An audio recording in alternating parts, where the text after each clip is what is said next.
বন্ধুরা, জীবন এক আশ্চর্য যাত্রা। কখনো হাসি, কখনো কান্না, কখনো আশা, কখনো হতাশা। সব মিলিয়ে আমাদের প্রতিটি দিন নতুন অভিজ্ঞতায় ভরা। কিন্তু প্রশ্ন হচ্ছে, এই ব্যস্ত অস্থির চাপের জীবনে কি আসলেই সুখী হওয়া যায়? হ্যাঁ, অবশ্যই যায়। সুখ কোনো দামি জিনিস নাই, এটা আমাদের আচরণ, মনোভাব আর চিন্তাধারার মধ্যেই লুকিয়ে আছে। আজকের ভিডিওতে আমরা জানবো জীবনে সুখী হওয়ার 8টি সহজ কিন্তু অসাধারণ উপায়। প্রতিটি পয়েন্টে থাকবে ব্যাখ্যা, উদাহরণ ও বাস্তব জীবনের প্রয়োগের পথ। প্রথমত, অন্যের কাছে নাক গলাবেন না। অন্যের জীবনে নাক গলানো মানুষের সবচেয়ে বড় ভুল অভ্যাসগুলোর একটি। কারো ব্যক্তিগত ব্যাপারে মন্তব্য করা, পরামর্শ না চাইলেও পরামর্শ দেওয়া, অন্যের জীবন নিয়ে বিচার, এগুলো শুধু সম্পর্ক নষ্ট করে না, আমাদের নিজের মনেও অশান্তি তৈরি করে। ধরুন, আপনার একজন বন্ধু তার জীবনের একটি সিদ্ধান্ত নিয়েছে, কিন্তু আপনার ভালো না লাগায় আপনি বারবার তাকে ভুল বোঝাচ্ছেন। এতে বন্ধুর ওপর চাপ পড়ে, আপনিও বিরক্ত হন, সম্পর্ক দূর হয়। নিজের জীবনে ফোকাস করুন। অন্যের ব্যাপারে মন্তব্য করার আগে ভাবুন, এটা কি আমার কাজ? প্রত্যেকের সিদ্ধান্ত নেওয়ার অধিকার আছে। দ্বিতীয়ত, ক্ষমা করে মনে রাখবেন না।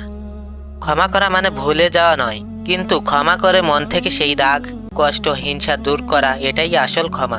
অনেকেই বলে, আমি তোকে ক্ষমা করলাম, কিন্তু মনে লুকিয়ে রাখে রাগ আর কষ্ট। এতে কি হয়? নিজের মনেই ভারী হয়ে যায়। একজন মানুষ আপনাকে কষ্ট দিল, আপনি বাইরে হাসলেন, বললেন সমস্যা নেই। প্রত্যেকবার তাকে দেখলেই ভিতরে রাগ ধরছে। এই অনুভূতি আপনাকেই পোড়াবে। মন পরিষ্কার রাখুন। ক্ষমা মানেই মুক্তি, অন্যকে নয়, নিজেকে। তৃতীয়ত, হিংসাকে মাটি চাপা দিন। হিংসা হলো এমন এক আগুন, যা প্রথমে অন্যকে পোড়ায় মনে হলেও আসলে পোড়ায় আপনাকেই। আজকাল সোশ্যাল মিডিয়ার যুগে মানুষ তুলনা করে, ওর গাড়ি আছে আমার নেই, ওর চাকরি পেল আমি পারলাম না কেন। এভাবে মন ভরে ওঠে হতাশায়। অন্যকে দেখে আনন্দ করুন, নিজের যাত্রা নিয়ে সন্তুষ্ট থাকুন, উন্নতির চেষ্টা করুন, তুলনা নয়। চতুর্থত, নিজেকে বদলান।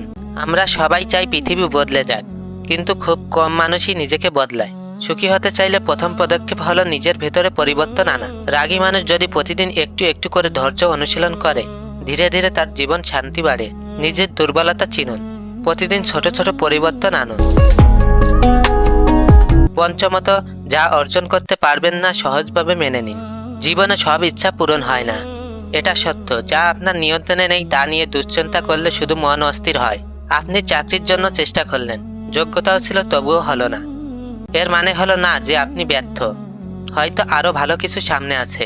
নিয়ন্ত্রণের বাইরে যেগুলো সেগুলো ছেড়ে দিন। মানিয়ে নেওয়া দক্ষতা জীবনকে সহজ করে। ষষ্ঠত, সৃষ্টিকর্তাকে স্মরণ করুন। হৃদয়ে শান্তির সবচেয়ে বড় উৎস স্রষ্টার স্মরণ। যে মানুষ আল্লাহকে মনে রাখে তার হৃদয়ে কখনো শূন্য থাকে না, সবসময় থাকে ভরসা ও শান্তি।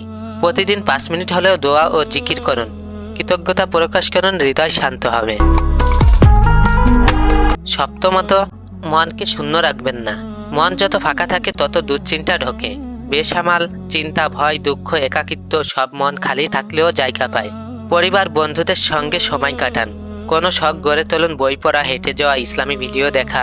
ব্যস্ত থাকুন কিন্তু অর্থপূর্ণ কাজে। অষ্টমত, অতীত নিয়ে ভাববেন না। অতীত হলো ইতিহাস, শেখার বই, বেঁধে রাখার শিকল নয়। যদি আপনি বারবার অতীতের ভুল, কষ্ট, ব্যর্থতা মনে আনেন, আজকেও কষ্ট হবে, আগামীতেও কষ্ট হবে। যার সম্পর্ক ভেঙে গেছে, আবার নতুন সম্পর্ক করতে ভয় লাগছে, কিন্তু জীবন তো থেমে থাকে না, এগিয়ে যেতে হয়। অতীত শুধু শিক্ষা দেয়, ভবিষ্যৎ বদলাতে পারে শুধু আজকের কাজ। জীবনকে সুন্দর করা কঠিন নয়, কিন্তু সচেতনভাবে বাঁচতে হয়। এই 8টি বিষয় যদি আপনি সত্যি সত্যি জীবনে প্রয়োগ করেন, মন হতেও পরিষ্কার হবে, সম্পর্কও ভালো হবে, আর জীবনে আসবে সুখ, শান্তি আর তৃপ্তি। সুখ খুঁজে পাওয়া যায় না, সুখ তৈরি করতে হয়।